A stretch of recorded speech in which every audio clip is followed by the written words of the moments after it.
people don't realize that this police brutality or police misconduct issue is a financial issue that impacts taxpayers.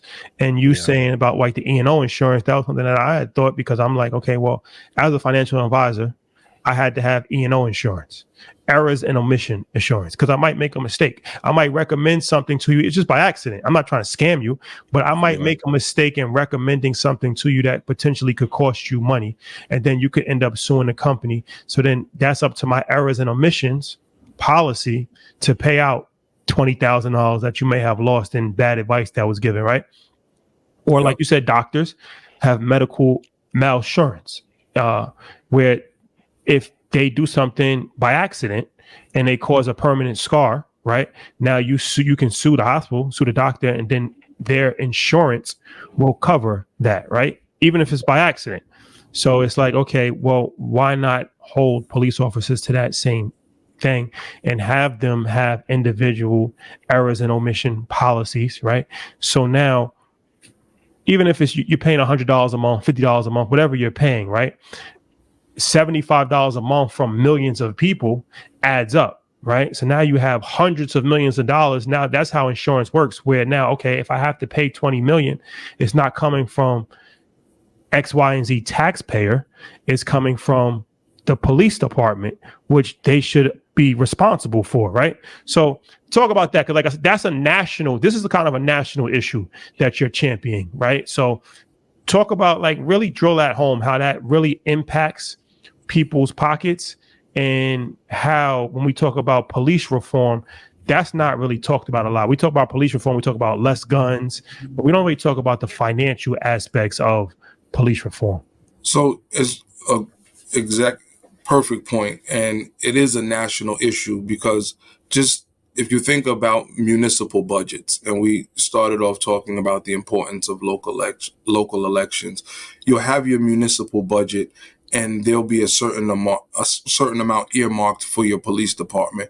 And then most of them have their general fund, and your general fund will be where any surplus, any additional money that you didn't budget for has to be used to pay. And it could be lawsuits, could be police misconduct.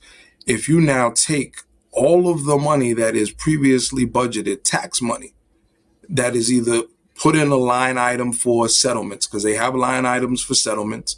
And then if you're not drawing on your general fund to pay for the conduct of bad police officers, that's additional money that could go to senior programs. That's additional money that could go to housing. That's additional money that could be used for parks, youth programming, mental health initiatives. There are all of these things that could be redirected. And to your point, there's a big pot of money. Right now, most of the municipalities up to a certain point are self-insured. New York City is self-insured. So think, using New York City as an example, the millions of dollars that they are now paying out for police misconduct. And let's add to the equation that doesn't change the system. None of these payouts have changed the way that the police operate in the United States. The George Floyd settlement, $27 million, still didn't change the way that municipalities are policing. So the fact that when you have this money that is being spent, 60 to 63% of most local budgets goes to the school districts, which people don't even realize. In most instances, 63% of your taxes, your local taxes, are going to a school district. Most people couldn't tell you how many people are on the school board, who the individuals are. And I don't know in any other arrangement where we would allow 60% of our money to be spent by someone who we can't identify and not know what they're spending it on. So why would we do that in the context of our tax dollars? So to go back to the policing, if you had a overall, if it's Geico, Nationwide, and their regional insurance companies, where they had an entire database of officers and were selling these policies, one, you would have them interested because it's a new product. It's a new insurance product for them to sell to the individual officers. If you now were reallocating all of that money, one, that was previously spent for paying out for bad police conduct, to all of the other aforementioned programs across the country, think of what that impact looks like.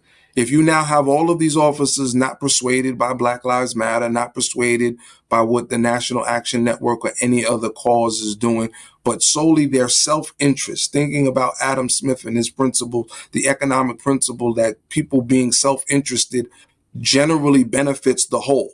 If you have police officers across the country that are singularly focused on, I don't want my premiums to rise, or I don't want my premium to be canceled, where I would no longer be able to be a police officer and lose my pension. Think of the significant reduction in the cases of police brutality that we would have across the country. Think about the billions of dollars that would be saved by municipal government that could be reallocated to other resources that they didn't have to pay on the backs of the taxpayers. Yeah, you mentioned a lot of it is looking inside and having transparency when it comes to policing and the financing. But we know when you brought up the PBA, anytime there's an incident, they come and they stand together. It's a band of brothers. It's a code of blue that they live by. How can we improve relationships, I guess, one between the community and policing, and how do we improve transparency when it comes to police in general? Local elections and having mayors, town supervisors, and legislators that are, one, going to hold the police accountable, two, that are going to make the amount that they are spending on the police readily available to the police. Even in the district attorney's office, the way that it's currently constructed now is like a black box. If you wanted to know who's being prosecuted, what they're being charged with, their demographic information, that information is not readily available, but your tax dollars are going to pay the salaries of the people employed in that office. It shouldn't be. You should be able to jump on wherever you live, jump onto the website of your local district attorney's office or your local police department and find out exactly what the work is that they're doing in your name if they're supposed to be serving the people. I think that the recruitment efforts and recruiting individuals who come from the communities where they are actually going to police is extremely important. Because if you can see in an individual that you may have a street encounter with, someone that looks like your cousin, looks like your brother, your nephew, it changes the lens generally in which you interact with that person. I think about the Kyle Rittenhouse, the dude that was in, I believe he was in Illinois, that shot the Black Lives Matter protesters. And I was always struck by the way that the judge was interacting with him throughout that trial. And it was clear to me that he saw his grandson in there. And he was treating him in a way that if it was a black or brown person, I doubt that he would have had the compassion and treated him the way that he was treating him.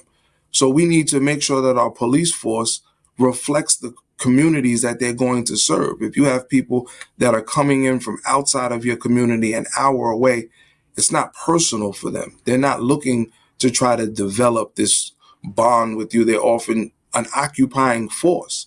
I think another piece to it, and I've said this to the leadership in the Mount Vernon Police Department, is that if they truly want to heal the relationship between communities of color and the police, they need to approach it the way that somebody who starts dating someone who's been the victim of domestic violence or someone who's been subject to infidelity. At the beginning phase of that relationship, there's going to be a lot that you have to overcome where your partner is not going to trust you and you're going to bear the brunt of the trauma that someone that is not you has put upon that person. And if you genuinely care, you work through it. You don't take it personal. You recognize that this person is going through a healing process. The police need to do the same thing if they are serious and sincere about developing a stronger relationship with community of color. Yes, there are going to be times where people are going to be loud. They're going to be boisterous. They're going to curse, and they are not going to say, "Good afternoon, Mr. and Mrs. Officer. Happy to see you," because there's trauma. If you understand the history of policing in this country and what it has been for Black and brown communities, that has often been a very contentious relationship. So again, backing up to where we started with the discussion, if you have police professionals, it is a licensed profession, people who are educated. And I'm not against paying them more, because offsetting the savings from all of the police brutality that I believe would be addressed if you have people who are more qualified, people who are better educated, people who are licensed and have their own insurance policy in place, then you can afford to pay the police officers more, because now they are being treated like professionals and not just a job that you're in for 20 years. And I think that when you put better quality individuals in police forces, that's going to have a direct impact on the quality of policing, and it'll be easier to engage members of the community because they're now working with police professionals, not somebody that's doing a job because it was the family business and they're thinking, how can I do my 20 and get to my pension?